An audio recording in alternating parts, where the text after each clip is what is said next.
भारत में रूस के दूतावास, रशियन हाउस और रशियन एजुकेशन के सहयोग से 11 से 13 अप्रैल 2024 से नई दिल्ली, भारत में आयोजित होने वाले आगामी इंडो-रशियन एजुकेशन समिट की घोषणा करते हुए गर्व महसूस कर रहा है। इस ऐतिहासिक कार्यक्रम का उद्देश्य रूस और भारत में शैक्षणिक संस्थाओं के बीच सहयोग को बढ़ावा देने और आदान-प्रदान को सुविधाजनक बनाना है, जिसमें दोनों देशों के बीच द्विपक्षीय संबंधों को और मजबूत किया जा सके।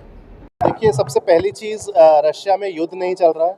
रशिया में एक स्पेशल ऑपरेशन कंडक्ट किया जा रहा है। उसी तरह का ऑपरेशन जो हमारे प्राइम मिनिस्टर ने थोड़े दिन पहले हमारे किसी पड़ोसी मुल्क में किया था, तो वो सेफ्टी के लिए जो रशियंस वहाँ पे रह रहे थे उनके लिए है। तो रशिया में युद्ध वाली कोई स्थिति नहीं है। रशिया में एकदम सेफ, और सभी जो हमारे स्टूडेंट्स वहाँ ऑलरेडी पढ़ रहे हैं वो यूनिवर्सिटीज़ में रोज़ अपनी क्लासेस जा रहे हैं और एनवायरनमेंट बिल्कुल सेफ़ है। इस समिट के बाद हमें लगता है कि रशिया में स्कॉलरशिप सीट्स के ऊपर जाने के लिए स्टूडेंट्स के अंदर एक इच्छा जो है वो बढ़ेगी, क्योंकि अभी तक रशिया में सिर्फ 200 सीटें हैं जो स्कॉलरशिप के लिए हैं, और हम लोग जो है सरकार से यही अनुग्रह कर रहे हैं हर बार कि इनको बढ़ाया जाना चाहिए। हमारी पॉपुलेशन को देखते हुए, हमारे स्टूडेंट्स को देखते हुए 200 जो है वो बहुत कम है नंबर, तो इसलिए इन सीट्स को बढ़ाया जाए। और हमारी यही कोशिश रहेगी कि समिट के बाद इन सीट्स को 200 से 500 तक ले जाया जाए। स्टूडेंट्स अभी हर साल रशिया जा रहे हैं। 5,000 6,000 स्टूडेंट्स रशिया जाते हैं हर साल पढ़ाई के लिए, लेकिन कोशिश ये है कि ये जो नंबर है ये डबल होना चाहिए, ट्रिपल होना चाहिए, क्योंकि रशिया में बहुत सारी पॉसिबिलिटीज़ हैं। बहुत अच्छी अच्छी सरकारी यूनिवर्सिटीज़ हैं जहाँ पे इंफ्रास्ट्रक्चर बहुत अच्छा है, पढ़ाई के लिए वो सारा माहौल है जो बच्चों को चाहिए। प्रैक्टिकल नॉलेज वहाँ पे बहुत अच्छे से दी जाती है। तो इस समिट के बाद अगर बच्चों तक ये इन्फॉर्मेशन चली जाए कि रशिया में क्या-क्या अपॉर्चुनिटीज़ उनके लिए हैं पढ़ाई के लिए, तो शायद इस साल से जो है नंबर ऑफ़ स्टूडेंट्स जो वहाँ पे जा रहे हैं वो डबल या ट्रिपल भी हो सकता है। स्कॉलरशिप जो बजट है वो स्कॉलरशिप जो रशियन सरकार का जो स्कॉलरशिप बजट है, उसमें वो 200 सीटें दे रहे हैं, जिसमें कि चाहे आप किसी भी कॉलेज में चले जाइए, वहाँ की जितनी भी फ़ीस होगी वो कम्प्लीटली माफ़ कर दी जाएगी। इसके अलावा जो प्राइवेट की कंपनी है रूस एजुकेशन, वो इस साल 47 से 50 लाख तक का स्कॉलरशिप बच्चों को देने वाली है, जिसमें वो चाहे उनके इकोनॉमिक कंडीशन को देखकर या उनके मार्क्स को देखकर।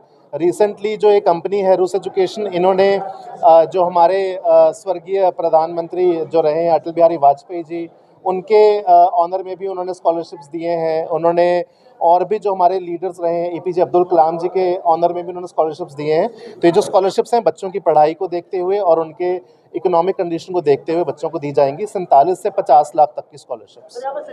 Globally, Russian government provides with 30,000 scholarships for all countries of the world.